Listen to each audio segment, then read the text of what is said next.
নমস্কার, কেমন আছেন সকলে? আশা করি প্রত্যেকে ভীষণ ভালো আছেন। আমি এবং আমার পরিবারও ভালো আছি। আমি আবারও চলে আসলাম নতুন একটা এপিসোডের সঙ্গে। বড়দের অনেক অনেক প্রণাম জানাই, সেই সঙ্গে জানাই ছোটদের অনেক অনেক ভালোবাসা। অনেকদিন পরে পরে আসলেও ভালোবাসার মানুষগুলোকে কখনোই ভোলা যায় না। আমি থাকি অনেক রকম ব্যস্ততার মাঝে, তাই আমার এই কাজটাকে ভালো লাগলেও সংসারের দায়িত্বগুলোকে পালন করে তারপরে আমার শখের কাজটা আমি করি। অবসর সময় ছেলের পোশাক দেখে তো বুঝতেই পেরে গেছো যে আজকে সেই বিশেষ দিন, সেই স্মরণীয় দিনটা কি আমাদের বিশ্ববাসীর গর্বের দিন, আনন্দমুখর এই দিনটাতেও সত্যিই আমার বাড়িতে থাকতে একদমই ইচ্ছে করে না।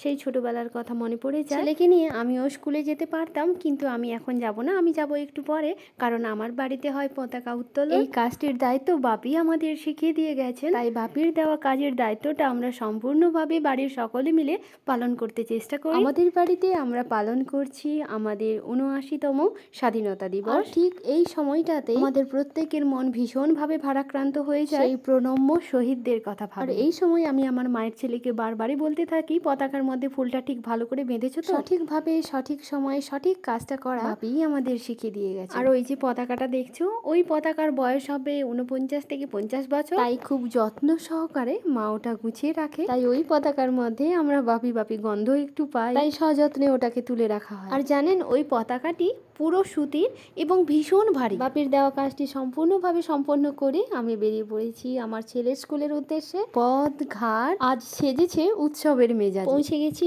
আমার ছেলের স্কুলে। মাঠের মাঝখানে ছোট্ট একটি স্কুল আমার ছেলে। যেহেতু স্কুলটা ফাঁকা জায়গায়, তাই দেখুন কত সুন্দর করে পতাকাটা উঠছে বাতাসের হাওয়াতে। স্বাধীনতা মানে কি?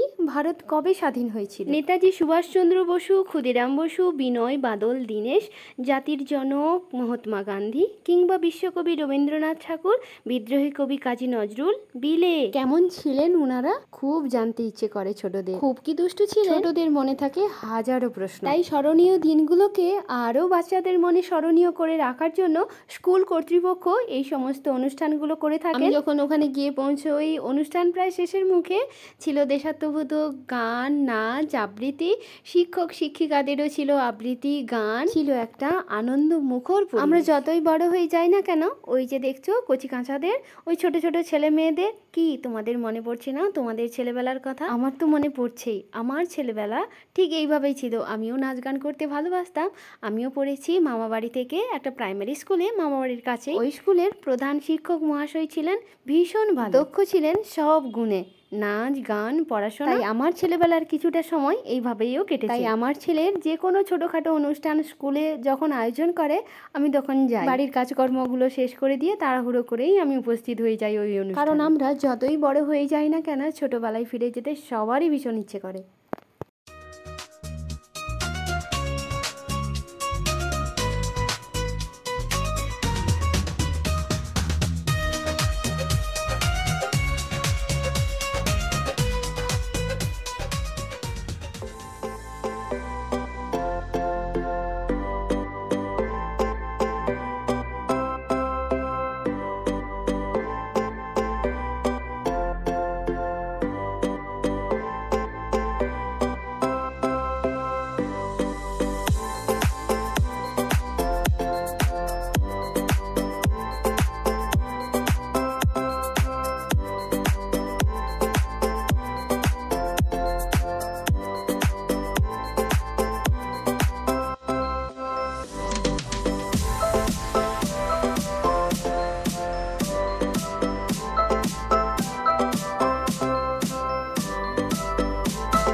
মতো তোমরাও নিশ্চয়ই স্বাধীনতার একটু হলেও সুখ অনুভব করতে পেরেছো। এবার বলো দেখি, চতুর্দিকের পরিবেশটা দেখে তোমাদের কি মনে হচ্ছে? হাট বসেছে শুক্রবারে, তবে আমাদের বাড়ির কাছে শুক্রবার হাট বসে না, বসে শনিবার আর বুধবার। আর স্বাধীনতার ঠিক পরের দিনই ছিল জন্মাষ্টমী। আমাদের বাড়িতে ছোট গোপাল আছে, আর আমি একটু একটু করে নতুন নতুন কাজও শিখছি, কারণ মায়ের ছেলে বাজারে আসে, খুব ভালো সবজি টবজি নিয়ে যেতে পারে না, তাই দিদির সঙ্গে আমি এসছি একটু বাজার করতে। আর রাতের বেলা যেহেতু জন্মাষ্টমীর পুজোটা আছে, তাই অনেক কিছু বাজার ওর দ্বারা হবে না, তাই আমাকেই আসতে হলো দিদির সঙ্গে। আর যেহেতু বাড়িতে 4 জন, 3 জনই খাবে, খুব তাড়াতাড়ি করে আমি নিরামিষ রান্না করে দিয়েছি, বেশ একটা দুটো পর। মায়ের ছেলেকে বলে ও সবজি টবজি নিয়ে যায় বা অন্যান্য কিছু নিয়ে যায়, গিয়ে দোকানদার বাবুকে বললো যে এটা চাই, ব্যাগটা ধরিয়ে দিল, ব্যাগ ভর্তি করে দিল, ও নিয়ে চলে আসলো। আর বাড়িতে এসে যখন দেখা হয়, 1/3 কিংবা হাফ নষ্টই আমি বেশি পাই। তাই দিদি বাজার হাট ভীষণ ভালো করে। বা কোনো একটা জিনিস আমার লিখতে মনে থাকলো না বা ওকে বলতে মনে থাকলো না, তাই ওকে আবার ফিরে যেতে হবে, কিন্তু আমি যদি যাই চোখের সামনে যদি ওটাকে দেখতে পাই, আমি গুছিয়ে নিয়ে আসতে পারবো প্রথম থেকে শেষ পর্যন্ত। কিংবা আরো কিছু আমার যদি চোখের সামনে থাকে তো আমি কিনতে পারবো। সবজি কিংবা ফলের ব্যাগগুলো আমি ধরেছি, দিদি তখন বললো চল মাছের দোকানে একটু যাই, আর ওই ব্যাগটা তোকে ধরতে লাগবে না, ওটা আমি ধরবো। সমুদ্রের মাছগুলো দেখেছি, কিন্তু এখানে দেখছি অনেক রকম ভ্যারাইটিস মাছ। সচরাচর এমনি মাছের বাজার দেখেছি, কিন্তু সমুদ্রের মাছের বাজার একসঙ্গে অনেক ধরনের মাছ ওই প্রথমবার নয়, হাতে গোনা মাত্র কয়েকবার দেখছি যে বিভিন্ন ধরনের মাছ আছে। আবার দেখছি কেউ কেউ অনেক মাছ দেখে পছন্দ করতে পারছে না, তাই ভিডিও কলে পরিবারের সঙ্গে পছন্দ করাকরি ব্যাপারটা চলছে। কি সুবিধে হয়েছে বলুন তো? তাই অনেক মাছ দেখে একটু ভালো ভালো লাগছে মাছগুলো, তাই আর লোভ সামলাতে না পেরে দিদি ওই 2-3 রকম মাছ নিয়েছে অল্প অল্প করে, আমিও নিয়েছি 2 রকম 3 রকম মাছ অল্প অল্প। এটা ওটা সব গুছিয়ে আনতে প্রায় 11টার মতো বেজে গেছে বেলা। বাড়ি এসে মা আর আমি মিলে মাছটা ছাড়িয়ে নুন হলুদ মাখিয়ে একটু ফ্রিজে রেখে দিয়েছি। তারপর স্নান টান করে এসে মা আমার জন্য শরবত করে রেখেছিল, শরবতটা খেয়ে দমাদম কাজে লেগে পড়লাম। প্রথমে আমি যে কাজটা করেছি, তাল থেকে তালের মাঠটা বের করে নিয়েছি, একটা বড় পাত্রে নিয়েছি চালের গুঁড়ি, ময়দা, চিনি, এই সমস্ত উপকরণের সঙ্গে নুনটা মিশিয়ে দিলেই গোপাল বাবুর প্রিয় খাবার তালের ফুলুরি রেডি। ফুলুরি আস্তে আস্তে ভাজা হোক, আমি প্রস্তুতি নিয়ে নিই এবার তালের নাড়ুর জন্য। প্রধান উপকরণ সাদা তিল, কালো তিলেও হয়, যেহেতু এখন বাজারে সাদা তিল পাওয়া যায়। বেশি পরিশ্রম এখন কে করতে চাই বলুন? তিলটা একটু ভালো করে ভেজে নিয়েছি, সুবাসটা যখন তিলের নাকে তোমার এসে পৌঁছবে, এই মুহূর্তে ভাজাটা বন্ধ করে দিয়ে তোমাকে আধ পেশাই করে নিতে হবে। গুড় দিয়ে নারকেল দিয়ে নাড়ুটা তোমায় তৈরি করতে হবে। গোপাল ঠাকুরের জন্য তৈরি হয়েছিল লুচি, ছিল চানার তরকারি।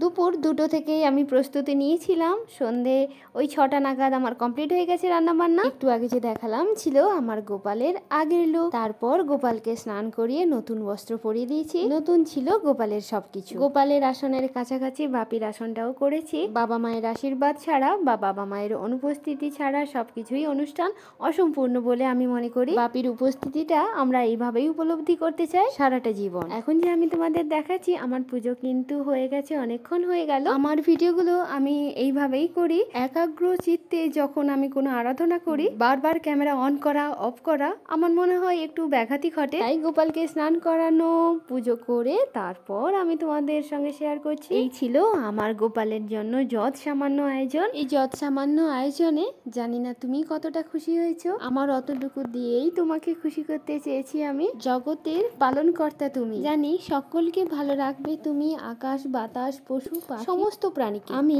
মন থেকে বিশেষভাবে বলতে চাই তুমিও ভালো থেকো। আমি চলে এসেছি আমার গল্পের শেষ পর্যায়ে। বাবা মাকে অনেক অনেক ভালোবাসবো, সুন্দর মনের মানুষ হতে চেষ্টা করব, ভালো থাকবো, ভালো রাখবো সকল। ভালো লাগলে একটা লাইক কিছু লিখে যেও। Thank you and God bless you.